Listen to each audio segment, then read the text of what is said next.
soal nifas 7 soal ya ibu-ibu teman-teman seperti biasa. 1 menit 1 soal. Dipersiapkan mungkin catatannya bagi yang ingin mencatat-catat ya. Kalau nggak sabaran dengan review PPT-nya biasanya ada. Sudah kelihatan screen saya ibu-ibu, Mas Makmum? Iya, mungkin di full screen ya baru. Ya boleh. Bentar. Agak loading nih Mas. Nggak apa-apa.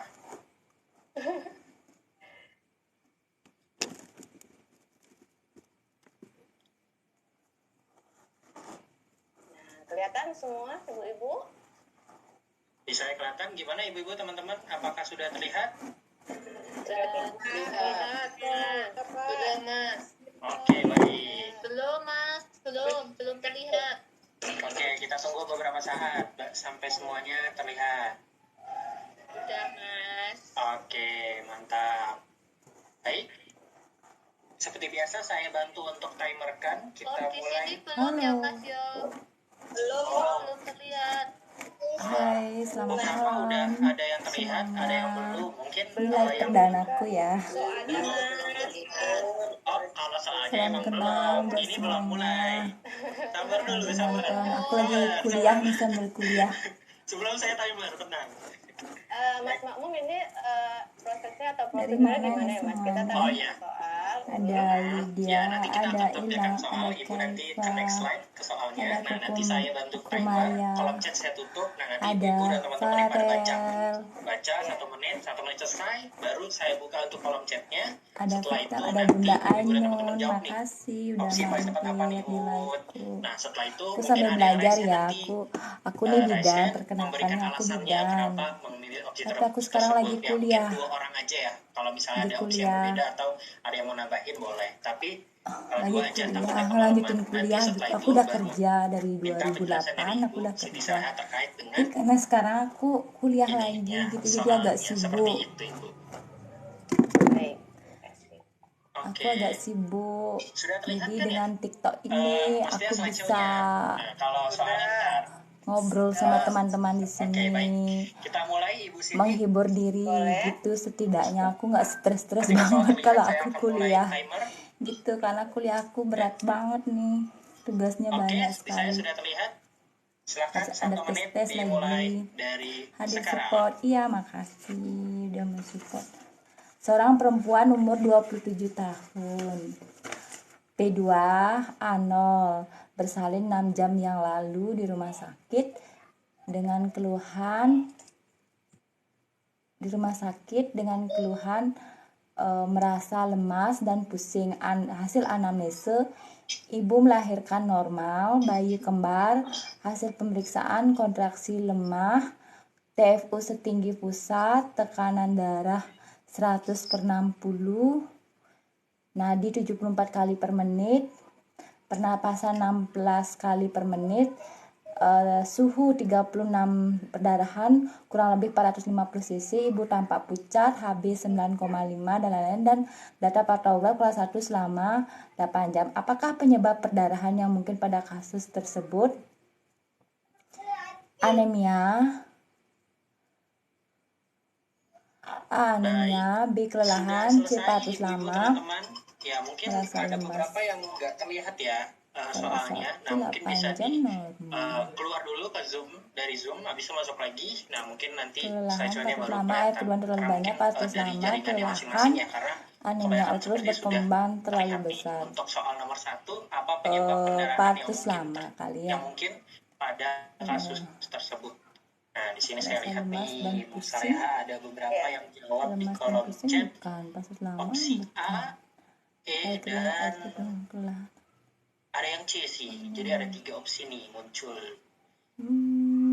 Oke, baik. Nah, sudah ada yang raise hand nih sepertinya dari Ibu Helena. Silakan Ibu. Apakah jawabannya dan alasan mungkin kata kuncinya juga boleh. Ya, makasih Mas. Di sini saya jawabnya A, anemia. Kata kuncinya yang pertama saya lihat itu adalah HB-nya 9,5, kemudian perdarahan 450 cc, dan itu saja yang jadi patokan saya. Terima kasih. Oke, baik. Terima kasih Ibu Helena. Yang kedua dari Ibu Yeni, apakah jawabannya berbeda? 8 jam relatif lama. Berbeda dari saya memilih uterus berkembang terlalu besar. Kenapa? Karena ibu melahirkan normal, bayi kembar gitu. Itu alasannya yang paling aku E juga. Makanya uterusnya terlalu besar. Aku jawabnya E, uterus berkembang. Mungkin itu aja, Bu. Jadi penyebab perdarahan yang mungkin pada kasus tersebut adalah baik. uterus berkembang ya, terlalu nanti besar buat karena yang bayinya tapi kembar. ini di soal selanjutnya. Oke, nanti kalau udah Halo, kita makasih biar yang lagi waktu, silakan Ibu nonton. Saiha, gimana tanggapannya? Apakah jawabannya ada di antara Ada yang nonton ya? Nggak ada ya? Terima kasih. Udah nggak ada yang Mas nonton. Nunu. Tadi baru ini ada yang jawaban nonton. dari soal Semangat. 1 itu ada salah satu yang benar. Jawaban yang tepat itu adalah E, uterus berkembang Iya kan, terlalu bener kan? besar. Jawabannya Nah, di sini kita E. dapat lihat di soal. Nah, memang kita buatnya rancu antara jawabannya milih A atau E. Nah, kalau di yang A ada benarnya, cuman lebih menjurus ke E. Kalau kita lihat di badan soal, itu memang mengatakan bahwa hasil pemeriksaan itu kontraksi lemah. Gimana kabarnya teman-temanku? Aku lama nggak live karena aku agak sibuk kemarin. Terus TikTokku juga baru untuk nih. nadi penapasan dan suhu. Halo, apa kabar? Lama tak jumpa. Iya, baik. Kamu juga gimana kabarnya? Dan HB 9,5. Apakah baik-baik Untuk aja? jawaban yang lain, kelelahan, faktor dan air ketuban terlalu banyak, ini tidak ada, maksudnya ini hanya pengecoh. Nah, untuk kenapa jawabannya E, uterus terlalu besar, ini karena ada ibunya melahirkan bayi kembar. Jadi salah satu indikasi perdarahan membangun kerajaan bisnis senjata. Aku enggak. Nah, untuk HB 9,5 itu masih ya sambil kuliah, sambil aku minim, tapi support masih kayak gitu ini sih normal. aku. 9,5 itu tuh batas normalnya. Ya, biar ada aja lah ini rezeki ngalir terus tidaknya ada rezeki besar, itu perdarahan postpartum disebabkan banyak faktor. Salah satunya itu over. Tapi aku tuh lebih bahagia dengan TikTokku. Nah, aku lebih bahagia Astungkara gitu kan ada gamli ya, kalau gamli kan berarti peregangan uterusnya agak aku tuh lebih bahagia dengan TikTok ya, karena aku dengan TikTok tuh aku bisa lebih menyayangi diri itu seperti makrosomia atau polihidramnion, tapi di soal tadi itu gamli aku screenshot ini dulu ya. Nah, kita lihat dari hasil pelajaranku dulu. Didapatkan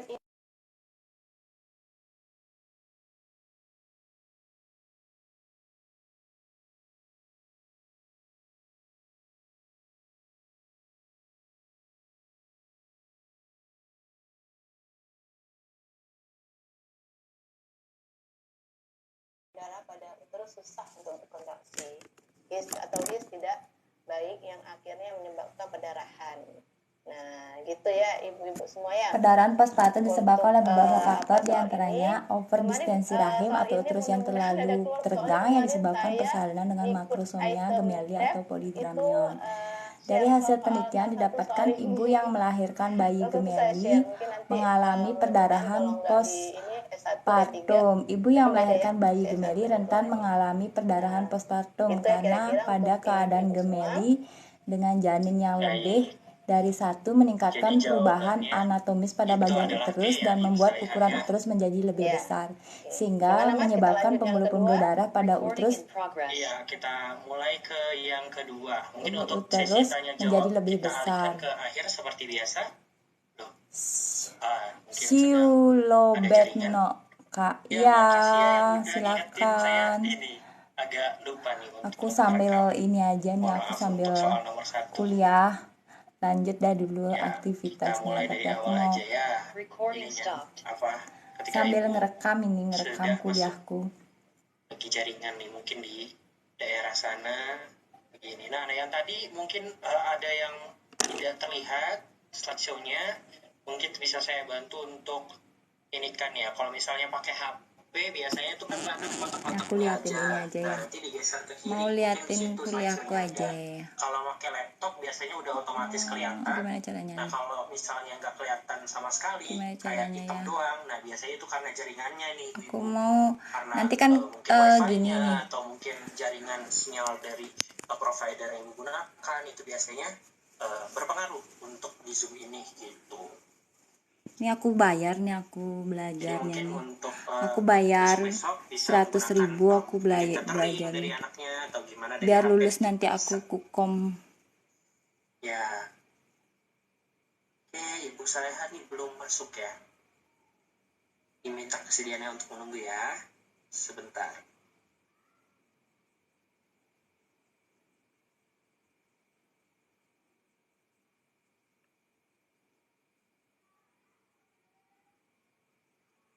Gimana Ibu Saleha sudah aman? Ya, mohon maaf saya terlempar kayaknya. Iya, nggak apa-apa Ibu. Yang Ya, biasa kayak gitu. saya share lagi ya Mas ya. Ya, boleh. Silakan. Oke, kita mulai ya. Saya rekamnya dari soal kedua nggak apa-apa ya. Saya kelupaan nih saking excitednya. Soal kedua. Oke. Soal kedua sekarang. Perdarahan prostat pada persalinan gemeli terjadi gangguan kontraksi rahim yang menyebabkan rahim susah untuk berkontraksi dan menimbulkan perdarahan perpastum. Seorang wanita dengan gemeli mempunyai volume darah yang lebih besar dan mendapatkan beban ekstra pada sistem kardiovaskuler. Peregangan otot rahim yang menyebabkan gangguan kontraksi dapat menyebabkan perdarahan postpartum. Iya, sebentar.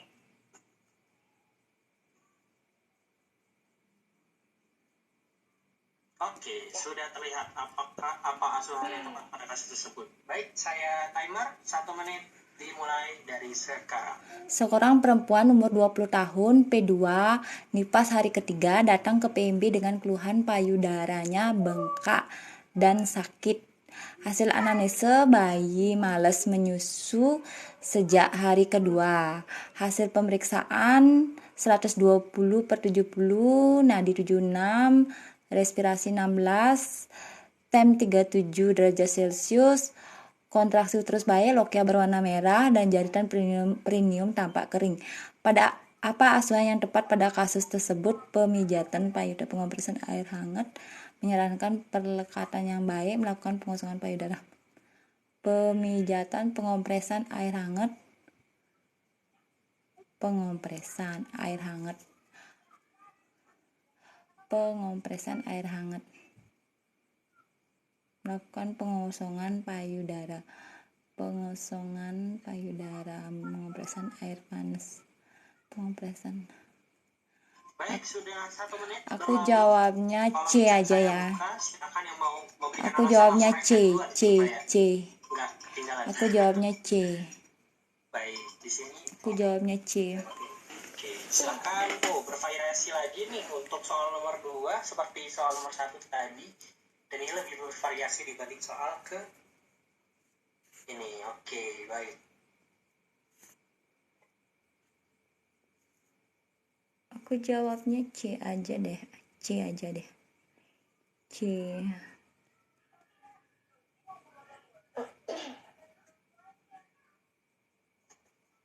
Oke. Di sini banyak yang jawab E dan C ya, sepertinya melakukan pengosongan payudara. Nah, yang paling pertama ini dari Ibu Rifat Rahmawati. Silakan. Oh, ini saya belum buka webnya. Silakan. Halo. Ya, Ibu. Ya, saya menjawabnya D. Menyarankan perlekatan yang baik itu karena terjadinya keluhan payudaranya bengkak.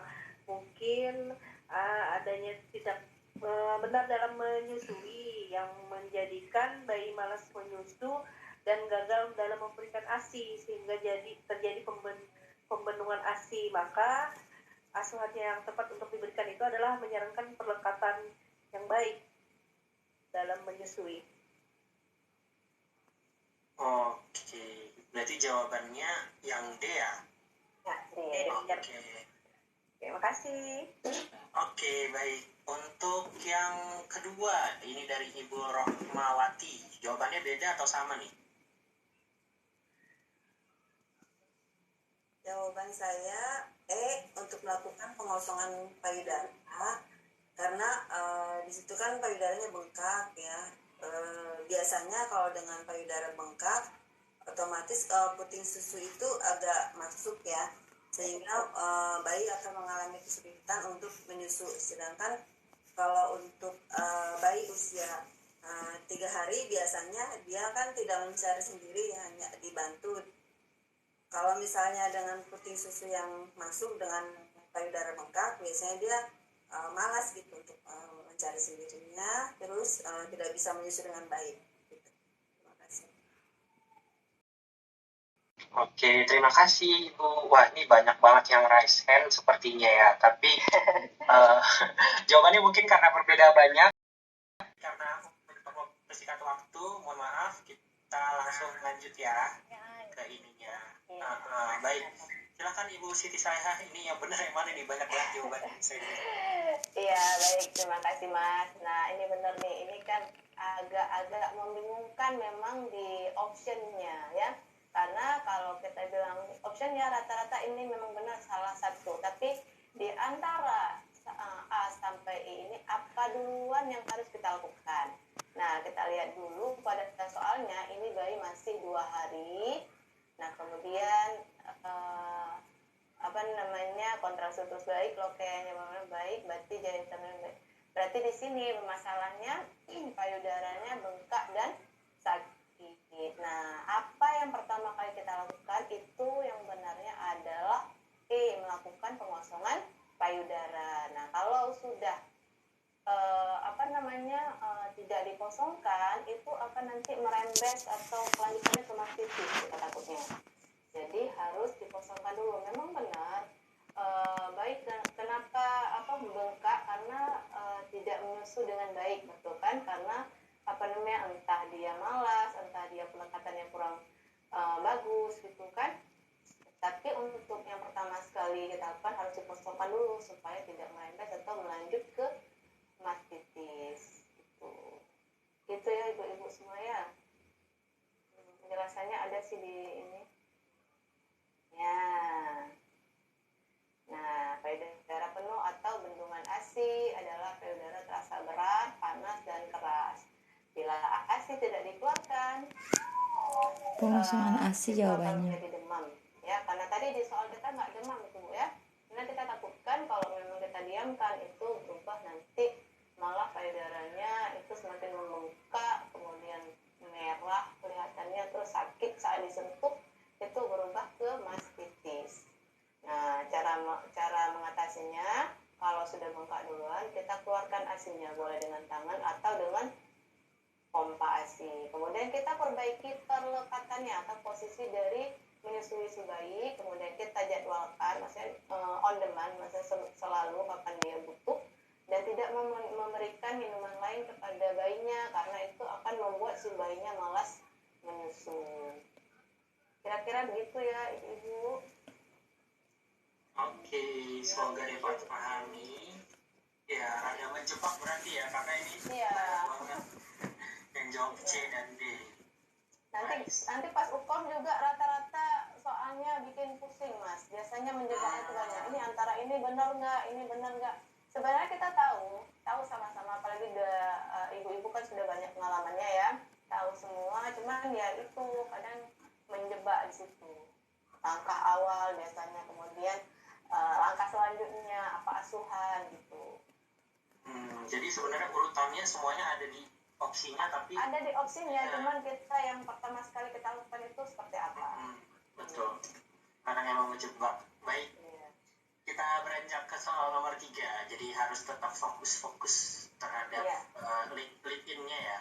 Iya, lead-in-nya Mas. Oke, baik, kita lanjut ke soal nomor 3. Ya, silakan ya.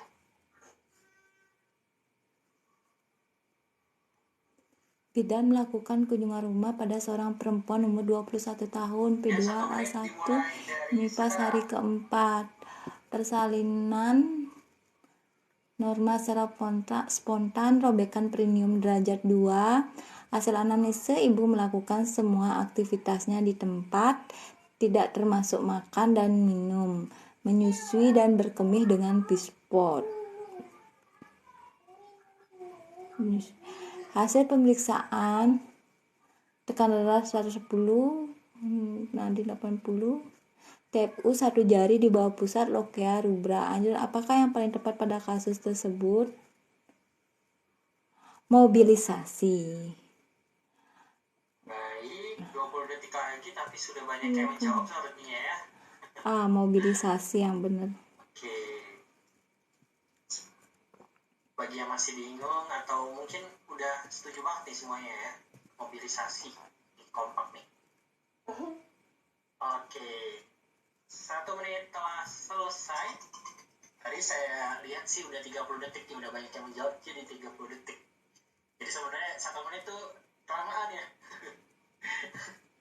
Baik, oke, dari sini sudah banyak yang menjawab A. Sepertinya kompak semuanya menjawab A. Saya belum lihat ada yang beda tadi sepertinya. Baik, Ibu Sartika jawab A, mobilisasi. Anjurannya kenapa tuh kira-kira? Silakan. Kalau lihat dari kata kuncinya itu, ibunya melakukan semua aktivitasnya di tempat tidur, termasuk makan, minum, menyusui, berkemih dengan pispon. Apalagi dianya kan ada robekan perineum, sebenarnya harus mobilisasi. Itu kami jawabannya A. Karena mobilisasi kan tindakan pergerakan dan yang tepat bagi orang yang sudah melahirkan. Karena kalau dia tiduran aja kan tidak bagus juga gitu. Oh iya betul. Terima kasih ya. Terima kasih Bu Sartika. Oke, dari Ibu Helena ada tambahan nggak nih? Kan mungkin jawabnya A juga nih. Ada tambahan nggak? Sama Mas, kata kuncinya di itu Mas, udah dia kan nifasnya nifas normal, nggak ada masalah. Nah, tapi cuma aktivitasnya masih dilakukan di tempat tidur padahal normal, jadi dia anjurannya untuk mobilisasi. Oke, baik, kalau gitu setuju berarti ya ibu-ibu teman-teman. Kalau gitu kita lihat jawabannya. Silakan Ibu Siti Saleha untuk penjelasan lebih lanjut. Iya benar ya, berarti kurang menjebak mungkin ini Mas soal yang ini. Ya berarti kita ini ulang. Tapi benar apa yang dikatakan oleh Ibu Sartika atau Kartika tadi sama Ibu Helena, karena di sini memang ibunya beraktivitas di tempat tidur. Seharusnya kalau udah hari keempat itu sudah ada banyak aktivitas yang bisa dilakukan. Walaupun dia dengar robekan, mungkin 1-2 hari sudah bisa Mas untuk bangun dan ke kamar mandi sendiri, nggak perlu bantuan gitu ya. Nah sebenarnya kalau kurang teliti juga Mbak di badan soal juga bisa menebak sebenarnya. Cuman ibu-ibu malam ini kayaknya semua teliti-teliti nih semua. Rata-rata jawabannya A. Keren ya. Oke, sedikit mungkin materi tambahan.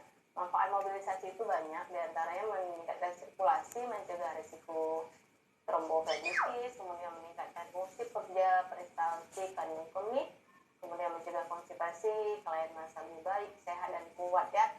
Apalagi kalau ada luka tadi seperti yang Ibu bilang, dia akan cepat sembuh dengan dilakukan kira-kira seperti itu Mas. Dan Ibu yang lain. Oke, baik. Jadi jawabannya tepat sekali karena tadi itu kejebak, jadi sekarang lebih teliti lagi. Ya, ini semuanya nih. Udah ini ya, berarti udah jeli dalam membaca soalnya. Oke, baik. Kita lanjut ke soal nomor 4. Apakah sama? Kita lihat. Ayo fokus.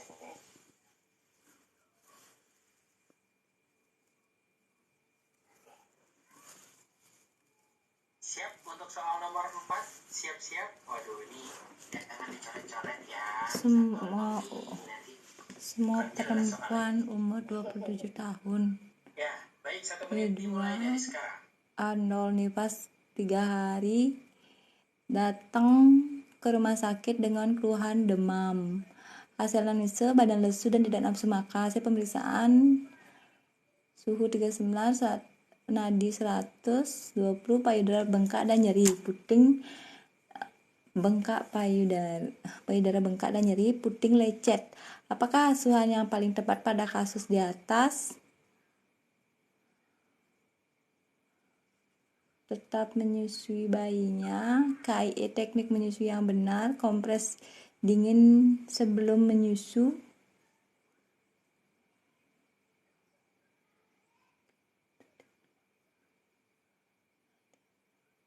kompres dingin sebelum menyusu, KIE teknik menyusui yang benar, tetap menyusui bayinya.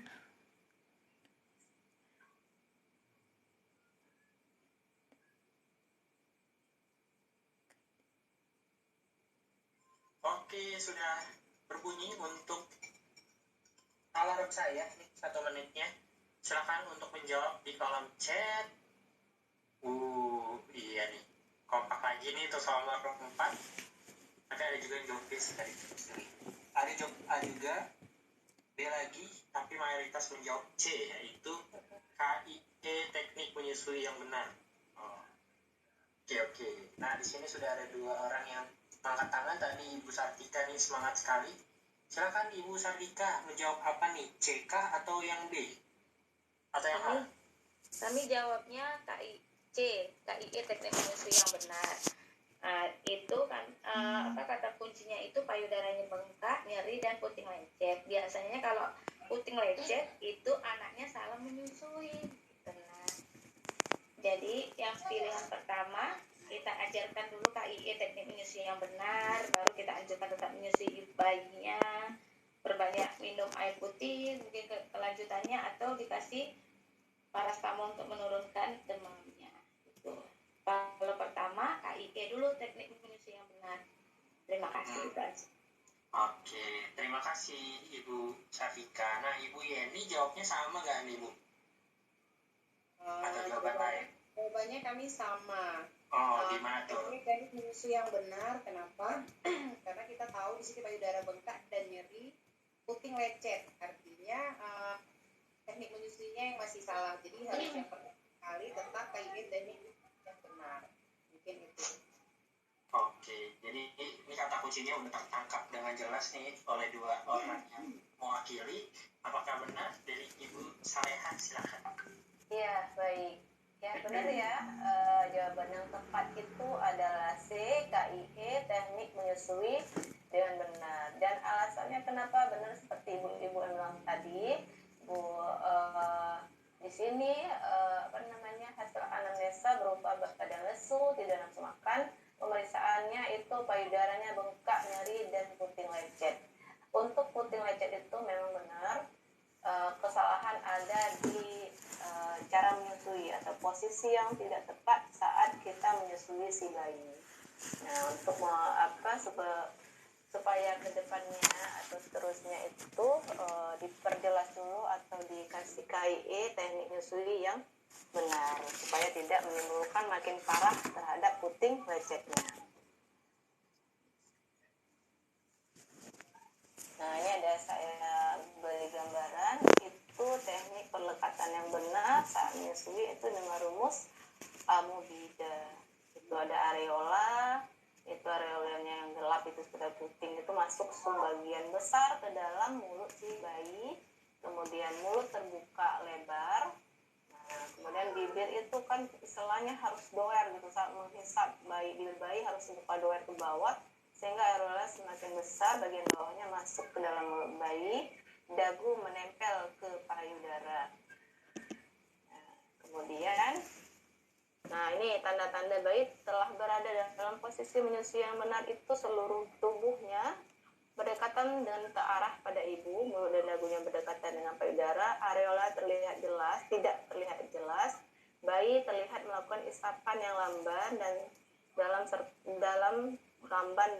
serta menelan asinya. Bayi terlihat tenang dan senang, ibu merasakan adanya nyeri pada puting sedikit, tapi bukan puting lecet tadi ya. Nyeri maksudnya hisapan dari bayinya.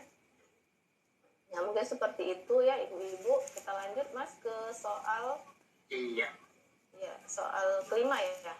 Keempat atau soal kelima Mas? Kelima ya. Sip. 1 menitnya saya mulai dari sekarang. Silakan untuk dibaca.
Satu menit telah berlalu, tidak terasa.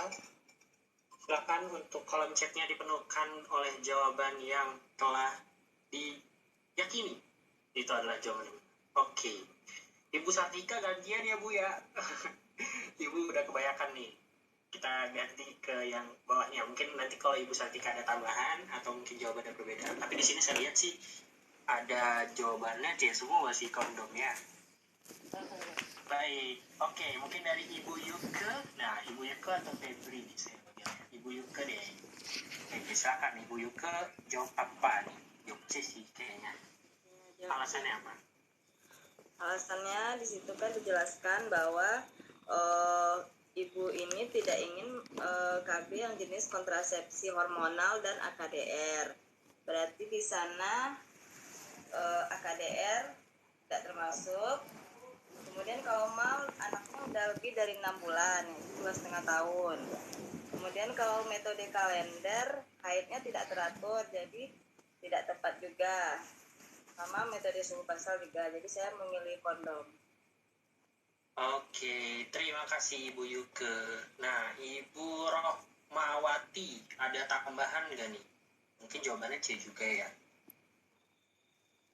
Ya, jawaban saya sama dengan Ibu, yaitu kondom ya. Satu ya karena alasannya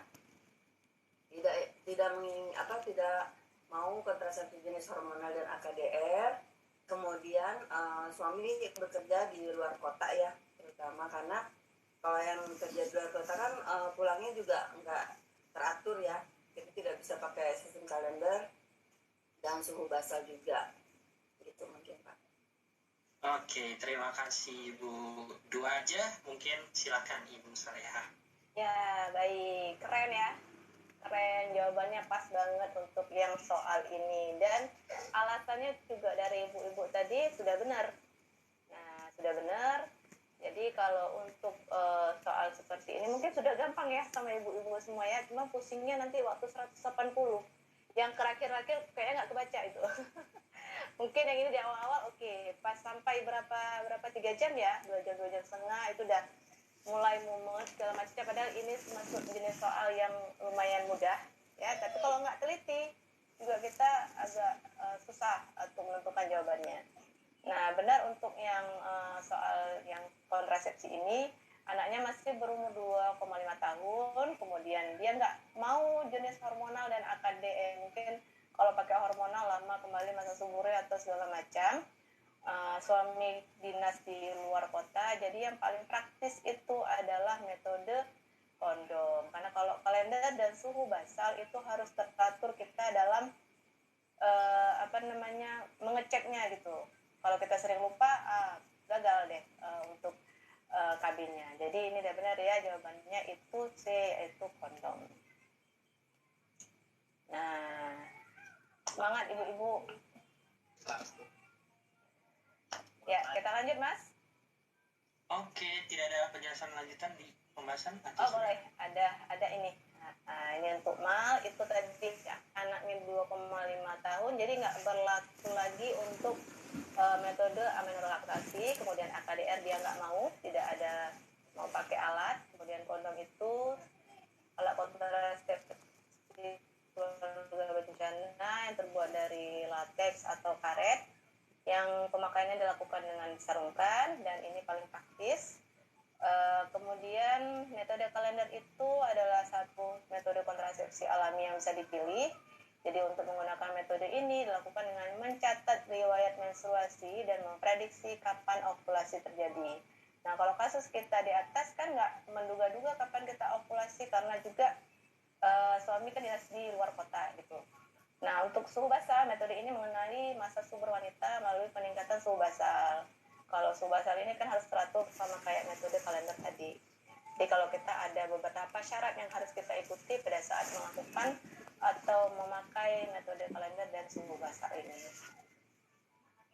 Baik, udah lanjut sendiri. Iya, soal selanjutnya. Baik, untuk soal selanjutnya silakan untuk pelanggaran 1 menit dimulai dari sekarang. Kalau chat saya tutup, silakan.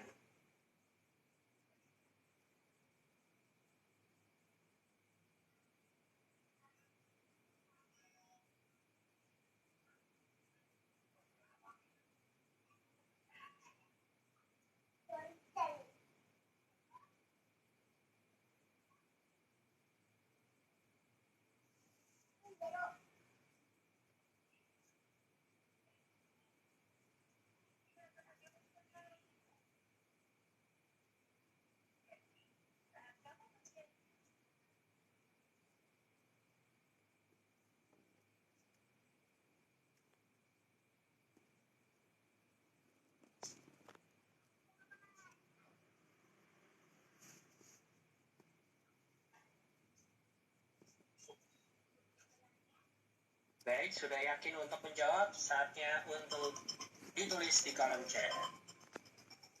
Langsung banjir oleh jawaban kasus tersebut.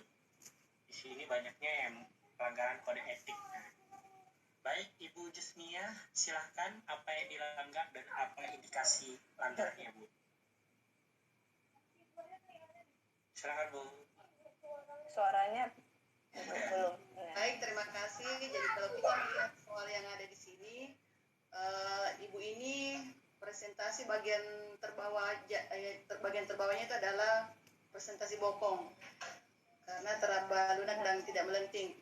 Kemudian dia melakukan tindakan friksi luar, itu bukan sudah, kalau yang sekarang itu epidemis sudah tidak boleh dilakukan dan tidak menjadi kewenangan bidan. Jadi kalau dalam hal ini saya memilih kode etik karena kalau opsi pilihannya lain itu tidak sesuai. Kalau hak asasi manusia, adat istiadat jelas sudah tidak. Kemudian norma biasanya itu berlaku di masyarakat, termasuk juga moral. Saya kira begitu, Bu. Oke, baik. Terima kasih, Bu Jusmia. Jadi semuanya mungkin udah mewakili ya jawabannya dari Ibu Jusmia. Baik, silakan Ibu Saleha.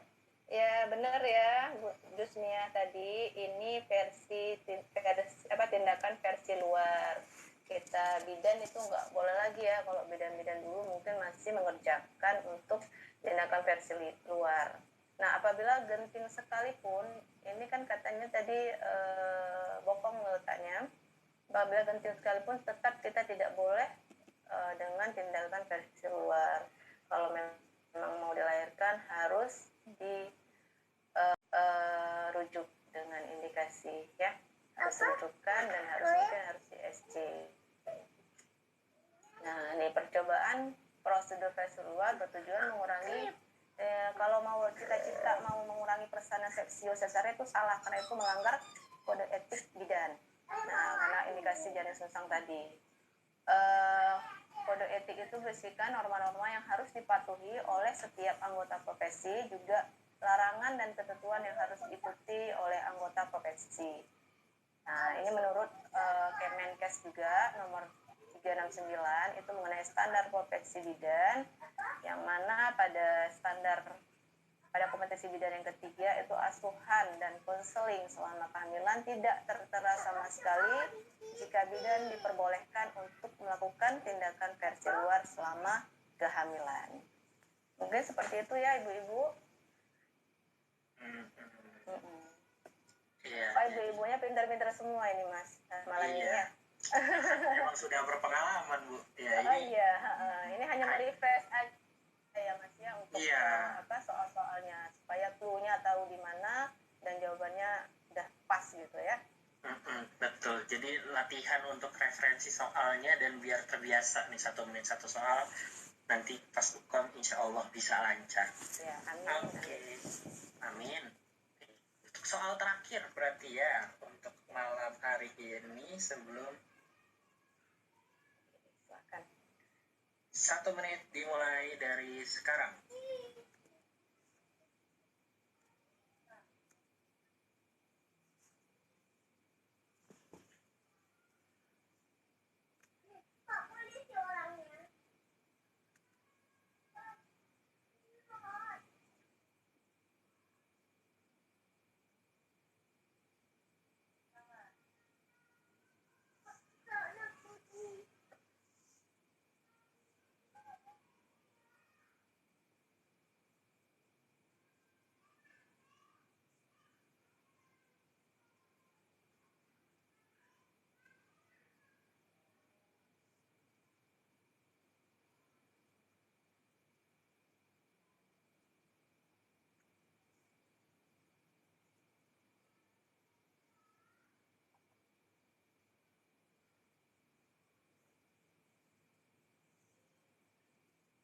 Tiga, dua, satu. Sudah habis waktunya. Jawabannya apa nih, Ibu? Oh, untuk soal terakhir sepertinya beragam. Ya, terlempar ya sepertinya.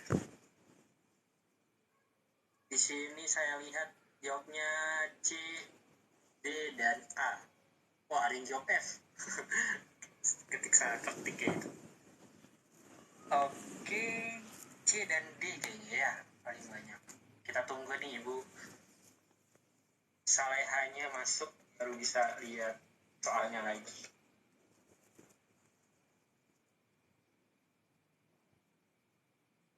Tunggu.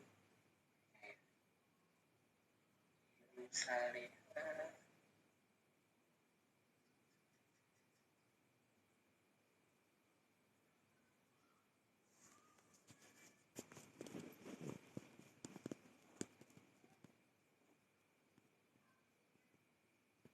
Baik, kita tunggu Ibu Saleha belum masuk, baru bisa dihidupkan ya.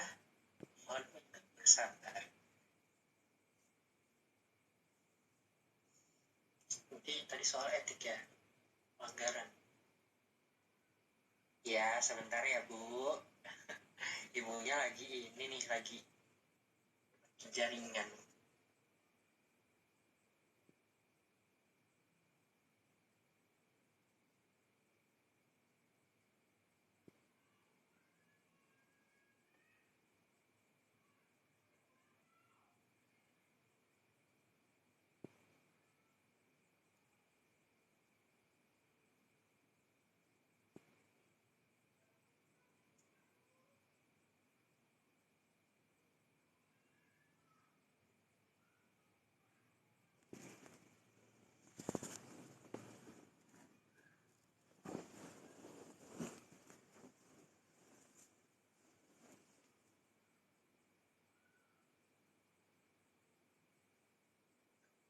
Tunggu sebentar lagi ya, sebentar.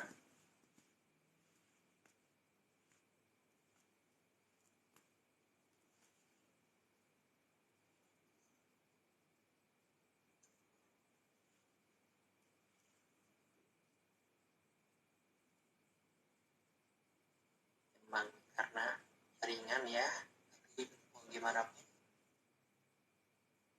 Ibu Sarifah itu bentar. Ibu Sarifah itu ngajarnya kapan ya?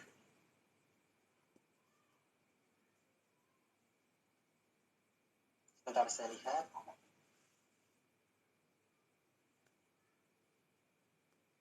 Ibu Salehah maksudnya atau Ibu Sarifah?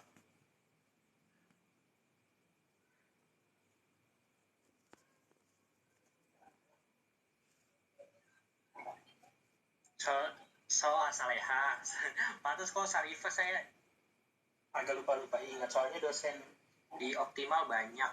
Nanti kita minta di akhir sesi ya, karena mungkin untuk sesi tanya jawabnya nggak bisa semuanya, tapi untuk ininya kan kita minta langsung ke Ibu Salehahnya, nanti dikasih pasti untuk tanya-tanya lebih lanjut terkait soal ataupun apapun soal nifas mungkin. Ya, tunggu ya ibu-ibu sebentar. Jadi ini Ibu Salehahnya lagi terlempar karena jaringan ya, mungkin di sana lagi error.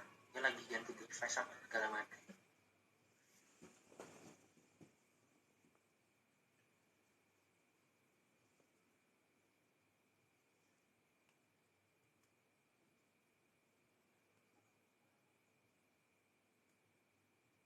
Mohon untuk bersabar, mungkin bisa minum dulu gitu. Kalau ini dulu siapin catatan. Mas, mohon maaf. Ya, Ibu. Ini laptop saya tiba-tiba minta restart dan saya nggak bisa buka. Ini materinya kalau mau saya share ke Mas boleh? Oke, boleh Ibu. Nanti saya bantu untuk share screen kan. Mungkin bisa kirim ke Mas Koko atau Mas Gibran kalau Ibu nggak punya nomor saya. Mas nanti, Gibran aja ya, Mas ya. Iya, boleh. Nanti Mas Gibran share ke saya.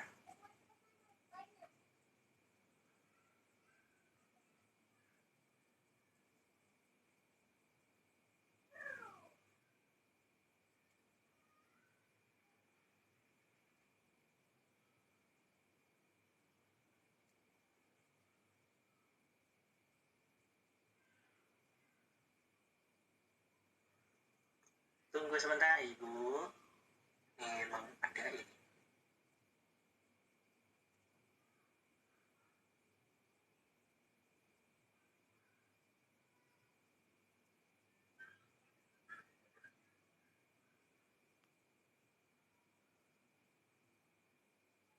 Sudah saya terima.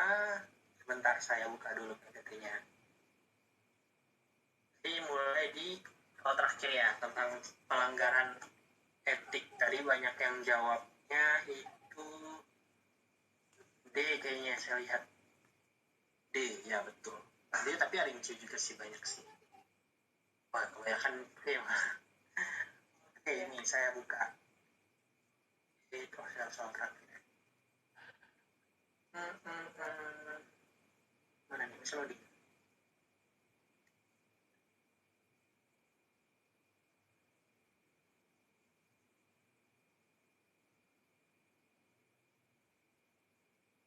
Baik, ibu-ibu, teman-teman, apakah sudah terlihat? Di saya sih sudah terlihat. Oke. Ya, bagi yang belum menjawab, boleh untuk menjawab. Nah, kita mulai nih untuk alasan yang pertama dari Ibu Li Fauzah atau I Fauzah. Silakan Bu. I Fauzia. Oh, I Fauzia, ya maaf Bu. Iya. Saya pilihannya yang A ya Mas, pelanggaran terhadap kewajiban bidan terhadap tugasnya. Alasannya karena di poin kewajiban bidan terhadap tugasnya itu salah satunya bidan harus menjaga privasi pasien. Setiap bidan wajib memelihara setiap bidan, pokoknya itu aja Mas ya. Aku ingatnya di poin itu ada yang menjaga privasi pasien. Jadi kan karena di sini dia membicarakan rahasia pasien terhadap orang lain, ya berarti dia tidak menjaga kewajibannya terhadap tugasnya gitu. Iya betul. Jadi membeberkan ya tentang terkait keadaan pasien ke tetangganya, padahal sebenarnya nggak boleh. Iya Mas. Iya, baik. Silakan Ibu Helena, mungkin pun jawaban berbeda. Mas, ya. Iya. Jawabannya beda Mas. Apa tuh? Bukan di saya Mas. Apa tuh? Kalau Ibu Helena jawabnya apa? Saya jawabnya D Mas, kewenangan bidan terhadap klien. masyarakat ini merupakan salah satu pelanggaran kode etik dari seorang bidan yang menceritakan kondisi pasien kepada orang lain. Oke. Terima kasih Bu Helena. Oke, jadi ada 2 jawaban yang mungkin salah satunya benar ya, tapi ini bisa aja sebenarnya. Mas, aku udah ingat Mas. Waduh, apa tuh? Tambahnya lagi nggak Mas? Ya, boleh, silakan Bu. Jadi di poin kewajiban bidan terhadap tugasnya itu ada poin yang mengatakan setiap bidan harus menjamin kerahasiaan keterangan yang dapat atau dipercayakan kepadanya kecuali bila diminta dalam pengadilan ya, kalau nggak salah seperti itu sih. Ya, terima kasih, itu aja Mas. Oke, terima kasih tambahannya Ibu Fauzia. Baik, jawaban yang benar jadinya apa nih Ibu Saleha kira-kira? Kalau dari saya, Mas, jawaban yang benar itu adalah adanya di C, itu kewajiban tanggung jawab bidan terhadap.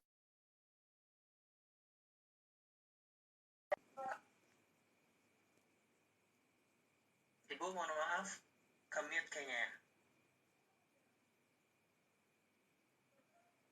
Ke-mute Ibu. Nggak terdengar apa di saya aja. Misalnya terlempar lagi kah? Oh, enggak. Ya Bu. Tadi saya tekan nggak bisa, Mas, soalnya tidak mengizinkan host tidak. Oh ya, silakan Bu. Baik, kalau di saya Mas itu jawabannya C, tanggung jawab bidan terhadap profesinya. Karena di sini kan di setiap profesi kita harus menjaga nama baik dan menjunjung tinggi cita profesi gitu. Dan kode etik ada di kewajiban bidan terhadap profesinya ada 3 bukti, salah satunya itu. Nah di sini ceritanya si bidan ini kan membuka aib si pasiennya itu sendiri. Dan ini kan karena tadi ada sakit, keputihan, tapi dia mau menceritakan bahwa itu merupakan aib si pasien dan disampaikan kepada tetangganya. Nah, menurut saya itu tanggung jawab bidan terhadap profesinya sendiri. Jadi kita nggak boleh itu membuat profesi kita itu buruk atau jelek. Berarti ada jawaban yang berbeda ya Bu ya, soalnya di optimal sebelumnya ada pertanyaan Mas Firmin, jawabannya itu ya, jawabannya mungkin kita bisa diskusi lagi Bu.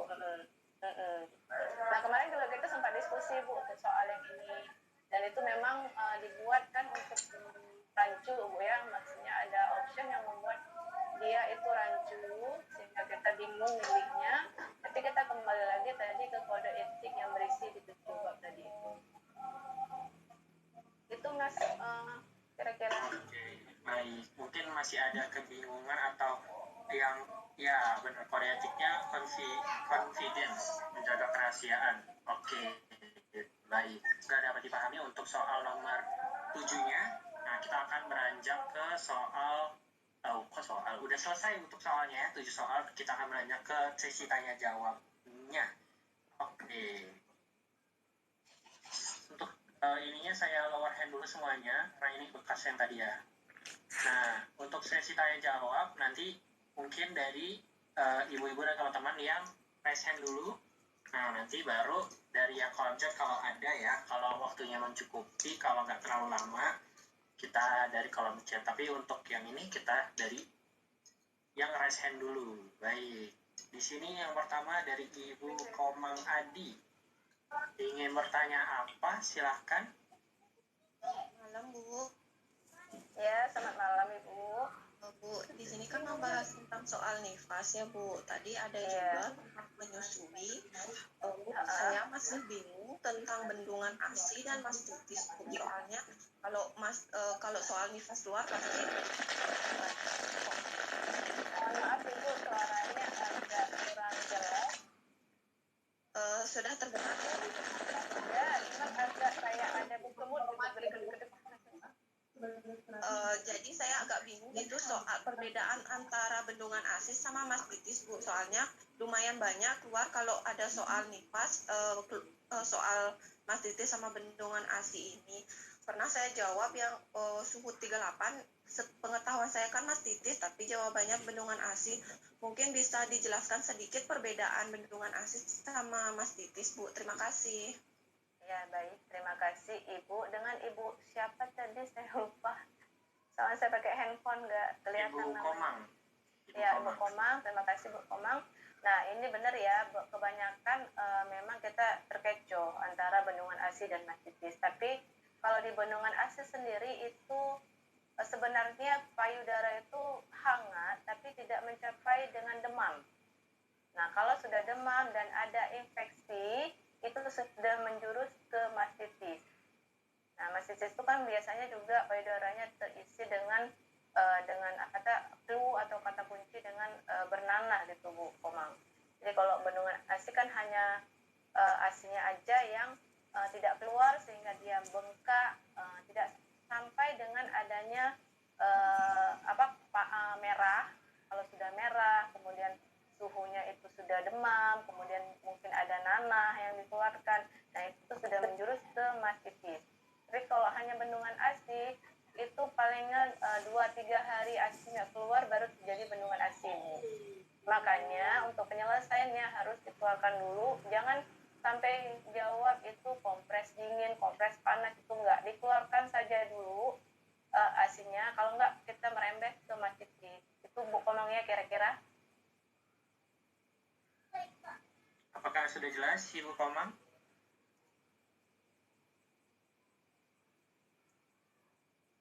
Sudah, Bu. Makasih. Oke, terima kasih. Baik, yang kedua dari Ibu Eliana. Silakan, ingin bertanya apa?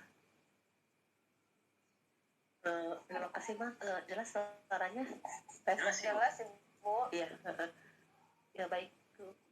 Saya mau tanya tentang definisi pendarahan postpartum ya, Bu ya.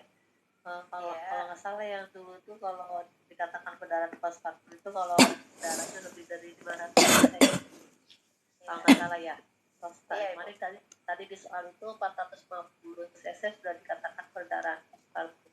Minta penjelasannya, Bu. Makasih. Oh iya, Bu. Ya benar sekali, Bu. Mungkin itu kesalahan, Bu ya. Benar kata Ibu, sebenarnya itu perdarahan sudah 500 cc atau lebih, Ibu. Tadi sempat 450, Bu ya. 500, Ibu, benar. Perdarahan itu sudah lebih dari 500 untuk yang normal dan 1000 cc untuk yang sesar, Ibu. Benar. Kesalah penulisan aja tadi, Bu. Oh iya. Berarti definisinya nggak berubah ya, Bu, tadi dulu? Nggak berubah. Mungkin salah tipu aja saya nulisnya, Bu, tadi itu. Oh iya, terima kasih, Bu. Terima kasih, sama-sama. Terima kasih, Ibu Eliana. Yang ketiga dari Ibu Fatimah Munir, silahkan. Izin bertanya ya, di sini memang sempat bingung seperti yang Ibu Komang bilang, perbedaan antara bendungan ASI mastitis, kemudian apa tuh perbedaannya dengan abses payudara, Bu? Mohon penjelasannya, Bu. Nah, oke, terima kasih. Abses itu hampir sama, Bu ya, sama mastitis. Abses itu kan ada pengeluaran nanah gitu ya, sama mastitis. Ini sebenarnya gimana bilangnya, mastitis itu kan sudah ada infeksinya, abses juga iya.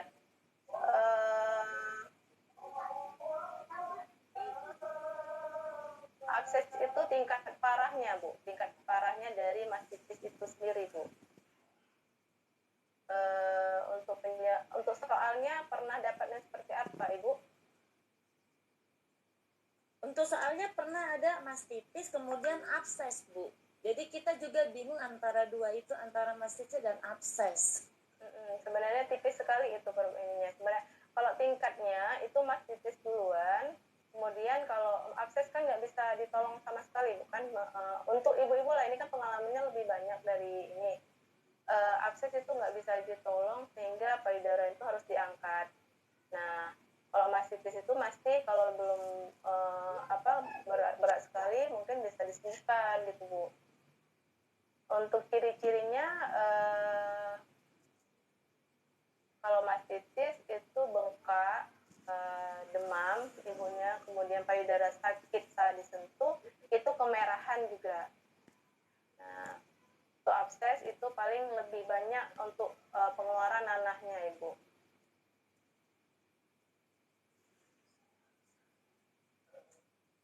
Gimana Ibu? Terima kasih Bu penjelasannya Bu. Iya, mungkin kalau kurang penjelasan dari saya nanti mohon maaf baca ya, lagi. mungkin saya akan baca lagi nanti gimana. Oke, semoga dapat dipahami ya Ibu. Baik, kita beranjak ke pertanyaan berikutnya dari Ibu Sartika. Silakan, ingin bertanya apa? Kalau saya cuma mau menambahkan tentang mastitis tadi. Ya boleh, silakan Ibu.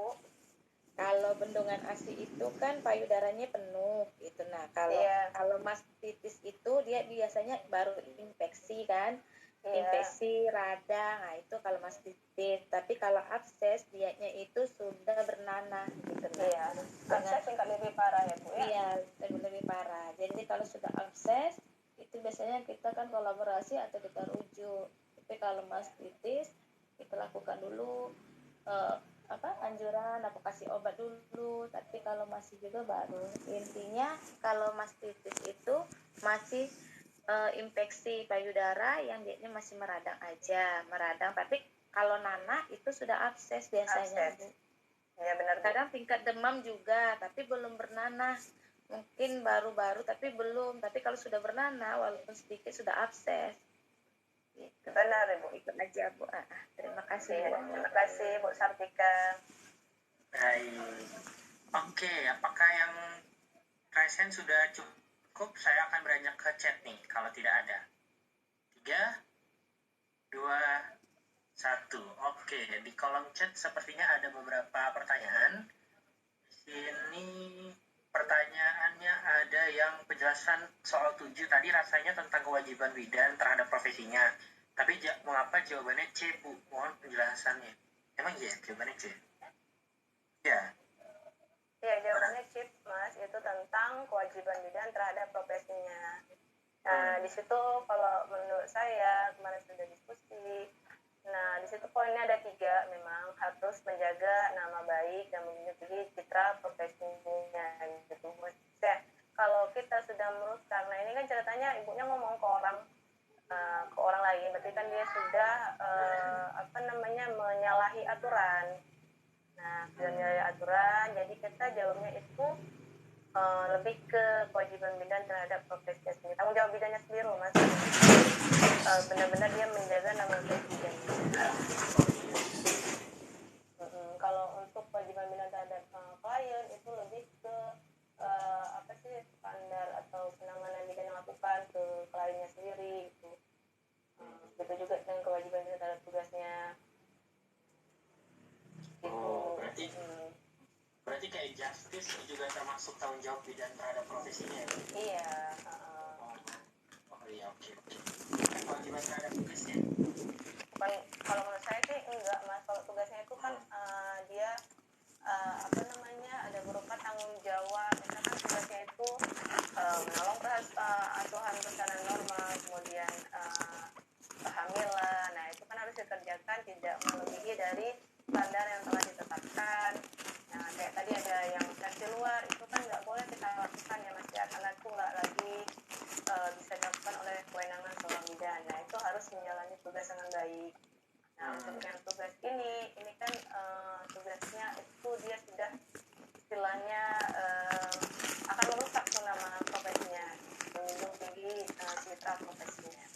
Mungkin gitu ya Mas, atau mungkin kita diskusi sama ibu-ibu dan yang lain ada. Karena kan kemungkinan ada juga ibu-ibu dari IPI ini di sini Mas, lebih berpengaruh atau lebih mengetahui. Iya, tadi ada yang resensi, mungkin ada yang memberikan pernyataan, mungkin dari ibu. Boleh, silakan.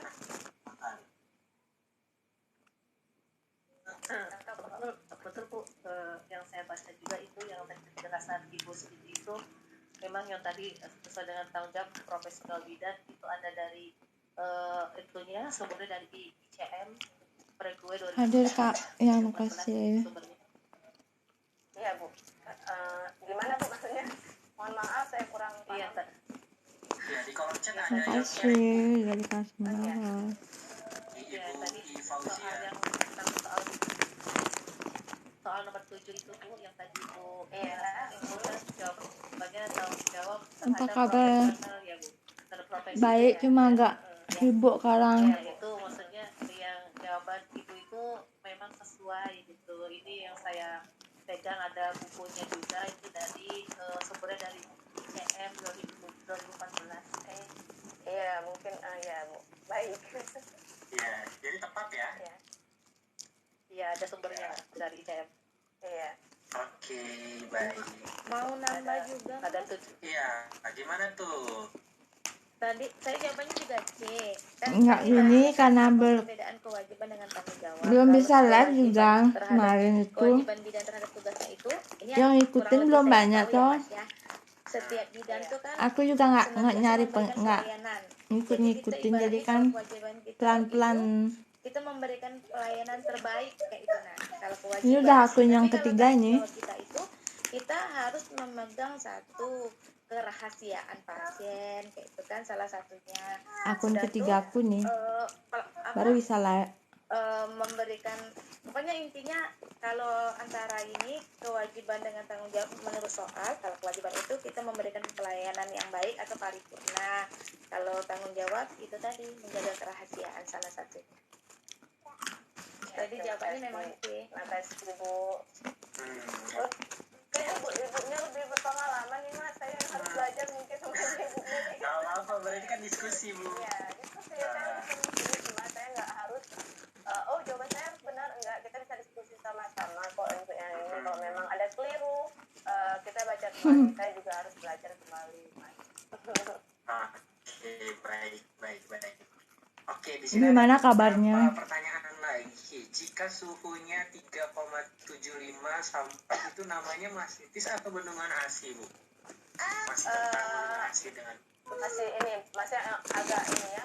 Maksudnya kalau pertanyaan tentang bendungan ASI memang banyak Mas ya, dan sering keluar memang di UPOM. Nah, untuk 37,5 sampai Apa aja kegiatannya? 37,9 tiap hari. Sudah demam atau Pernah live nggak?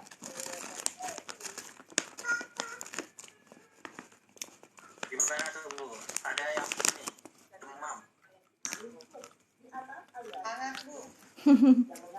Nggak ada perubahan. Nah, itu hangat berarti itu masih dengan bendungan ASI, Bu. Bendungan ASI itu tetap ada hangat tapi tidak menjurus ke demam. Biasanya di soal mastitis itu 38 39 seperti itu. Kalau 37,5 sampai 37,9 kategorinya suhu kita tinggi tapi nggak menjurus ke demam, ini hangat, mungkin seperti itu. Oke, semoga dapat dipahami. Oke, ada lagi nggak ya penjelasannya? Biasanya ada ini ya. Yang live ada pas tatuan Kak. Iya, ada kemerahan sakit saat disentuh ya Bu ya. Ya, kalau bendungan ASI juga sebenarnya suka ada demam juga Bu, kalau yang nggak tahan nyeri itu biasanya demam karena nyeri gitu, dia suka ada nyeri badannya karena asik ketahan ya. Tapi kalau bedanya memang kalau kenyataannya dalam praktek ya bendungan ASI juga suka ada meriang juga. Kalau mastitis itu sama meriang. Bedanya kalau obat ya Bu ya. Mastitis ada kemerahan ya, ada kemerahan.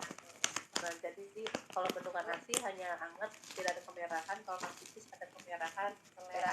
Kalau absces sudah ada plus nanah. Merah. Mastitis itu sendiri kalau dilihat dia kemerahan terus kayak mengkilat gitu Bu. Full merahnya gitu. Iya.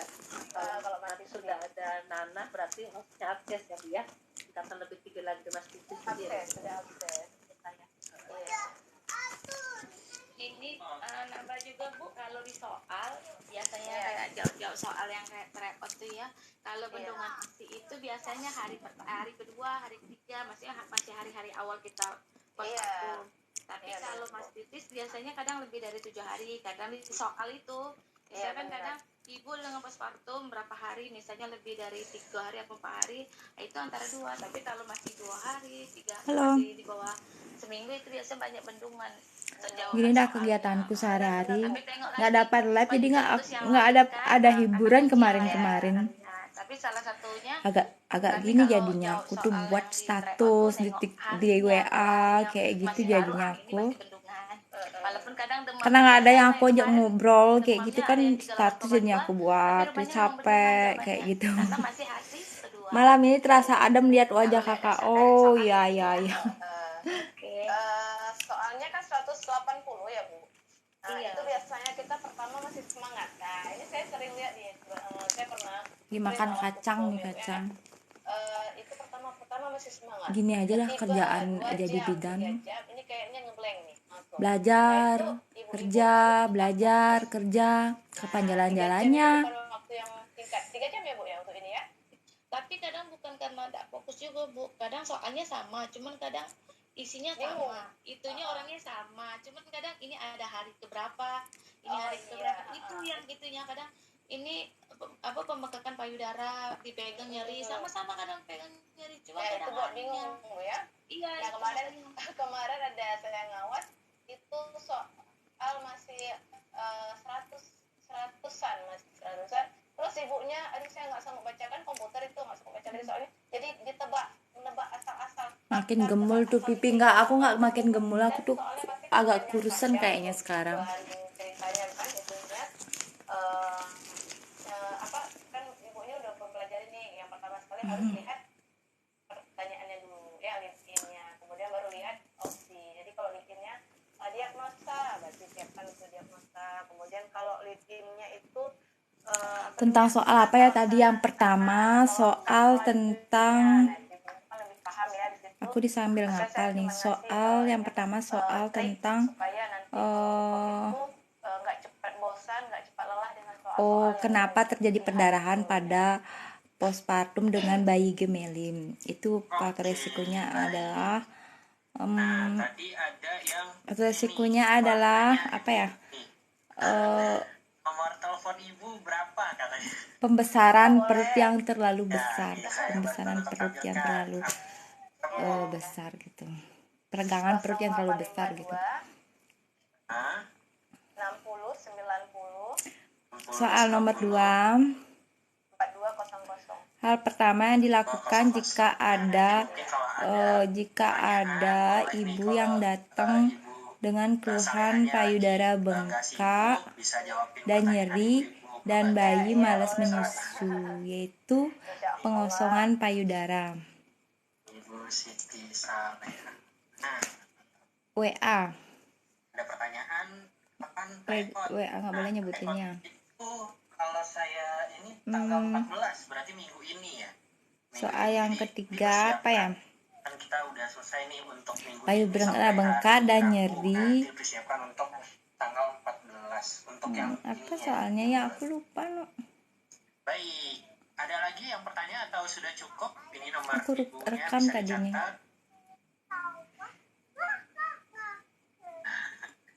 Adik-adiknya mau ikut. Semangat ibu-ibu untuk ikut ini, mudah-mudahan semua lulus ya. Amin. Ini aku lagi latihan soal. Sepertinya sudah tidak ada pertanyaan untuk ikut ujian UKOM. Semuanya sudah paham ya. Makasih. Nah, baik kalau begitu saya tutup untuk tutup sesi tanya jawabnya. Terima kasih ibu-ibu. Kita masuk ke closing statement. Mungkin dari Ibu Siti Saleha ada dua kata untuk ibu-ibu dan teman-teman. Silahkan. Baik Mas. Nah untuk ibu-ibu semua, UKOM itu bulan berapa ya Mas nanti UKOM-nya? Maret ya Bu ya. Nah ibu-ibu sini pertama sekali atau sudah ikut tryout sebelumnya ada beberapa kali? Pertama Bu. Oke. Ya. November ikut. Baik. Semoga nanti lulus semua ya Bu. Nah seperti saya bilang sebelum hari UKOM itu stamina ibu harus fit. Nah kemudian kalau yang memang membutuhkan kacamata atau apa jangan sampai tinggal. Karena pernah kejadian Mas, Bu saya nggak bisa lihat, komputernya kata kacamata saya tinggal. Nah mau gimana kan nggak bisa kita bantu karena pengawasnya hanya bertugas untuk ngawas aja gitu, nggak membantu membacakan soal ibu. Nah kemudian untuk jangan stres, 180 soal itu dia banyak. Saya sendiri kalau mengerjakannya belum tentu saya bisa sampai akhir dengan benar saya baca soalnya. Mungkin sudah kayak level duluan saya. Makanya betul-betul harus fit. Kemudian sehari sebelumnya itu jangan lagi buru-buru ibu harus ulang soal, baca lagi, enggak. Ibu harus yakin ibu bisa mengerjakan untuk soal hukumnya. Karena ada beberapa mahasiswa itu makin hari makin dikejar untuk soal. Kayaknya dia belum bisa gitu, belum fit untuk dia menghadapi hukum itu sendiri. Jadi kalau saya pribadi kalau mau besoknya ujian malamnya saya happy dulu. Saya istirahat, saya tidurnya cukup, makan segala macam supaya besoknya saya tenang dalam menghadapi soal, nggak cemas. Dan kita berdoa juga supaya semua ibu-ibu yang hadir malam ini itu sekali ikut langsung lulus semua. Amin. Amin. Amin. Ya amin. Jangan membayangkan UKOM itu jangan membayangkan UKOM itu ngeri enggak ngeri Bu, cuma dites kan ibu-ibu semua udah belajar ya, udah sedikit lagi step untuk menamatkan dari si profesi S1 profesi ya Bu ya, profesi ini. Ya, gitu mungkin dari saya Mas. Semoga sukses untuk semuanya. Amin. Oke, baik. Terima kasih Ibu Siti Saleha atas waktu yang telah diberikan ya malam-malam, tapi masih semangat untuk memberikan revisi soal kepada ibu-ibu yang juga semangat untuk belajar nih pada malam hari ini. Semoga ilmu dari Ibu Siti Saleha yang membantu ibu-ibu untuk mereview dapat bermanfaat dan juga berkah, dan supaya nanti di hukum lancar dan sekali coba langsung kompeten. Amin. Amin. Baik, kalau gitu saya persilakan kepada Ibu Siti Saleha untuk meninggalkan Zoom. Sehat-sehat selalu Ibu. Terima kasih. Terima kasih Bu. Baik. Terima kasih Bu. Dengan begini selesailah bimbel kita pada malam hari ini. Ya, saya selaku moderator pamit undur diri. Wassalamualaikum warahmatullahi wabarakatuh. Salam konten. Aku off dulu ya. Udah selesai nih kuliahnya, aku off dulu. Ntar baru aku live lagi.